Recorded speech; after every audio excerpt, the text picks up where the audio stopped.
તો મિત્રો હવે આજે આપણી બેબીની રિક્વાયરમેન્ટ હતી કે મેગી ખાવી છે, તો આપણે પહોંચી ગયા છીએ બાપુ મેગી પર. ભીડ બહુ છે મારી પાછળ, જુઓ તમે. મેગી પણ બનાવે છે એક નંબર.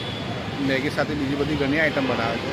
તો ચાલો મિત્રો બતાવું તમને મેગી સાથે શું શું બનાવે છે. ચાલો. हाँ एक एक्स्ट्रा रखना ना आप।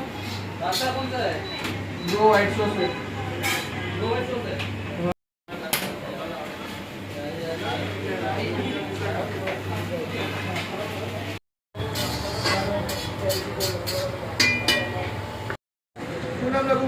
संदीप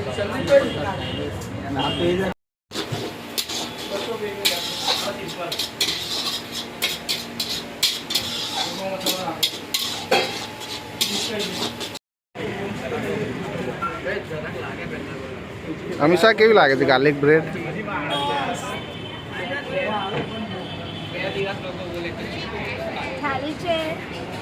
ખાલી છે, તું ખાઈ લે બેટા.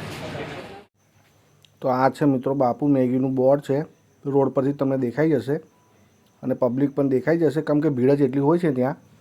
બધી પબ્લિક મેગી ખાવા માટે આવી છે, વેઇટિંગ કરે છે બધી. જેમ જેમ ઓર્ડર આવે છે એમ એમ બનાવે છે અને બધી આઈટમ મસ્ત બનાવે છે મિત્રો. બધા જ મિત્રો વેઇટિંગમાં ઊભા છે ઓર્ડર આપીને. જેમ જેમ ઓર્ડર બને એમને એમ આપે છે, પણ બધી પબ્લિક વેઇટિંગ પણ કરે છે મિત્રો, કેમ કે એનો ટેસ્ટ પણ એકદમ જોરદાર ટેસ્ટ હોય છે મેગીનો અને બધી આઈટમનો. જુઓ મિત્રો બધી પબ્લિક વેઇટિંગ. મારી પાસે તમે જોઈ શકો છો બાપુ મેગીનું કાઉન્ટર છે. ભીડ જુઓ કેટલી બધી ભીડ છે, પણ બનાવવા પણ એક નંબર આઈટમ છે બધી. અને ખાલી મેગી નથી બનાવતા, મેગી સાથે સાથે ગાર્લિક બ્રેડ છે, વ્હાઇટ સોસ પાસ્તા છે, કોફી છે, કોલ્ડ કોફી છે, કોલ્ડ ડ્રિંક્સ છે, બધી જ આઈટમ મળે છે. અને બધી જોરદાર એક નંબર બનાવે છે. ખાલી એકવાર આવી તમે ટેસ્ટ કરો. અહીંયા આવવું હોય તો તમારે ગેંડા સદરથી આવશો હોય તો મોગેશ હોટલ છે, મોગેશ હોટલની બાજુમાં તો બાપુ મેગી. તો એકવાર ચક્કર જવું છે મારું મિત્રો. તો ફરી મળીશું એક નવા વિડીયો સાથે. જય માતા.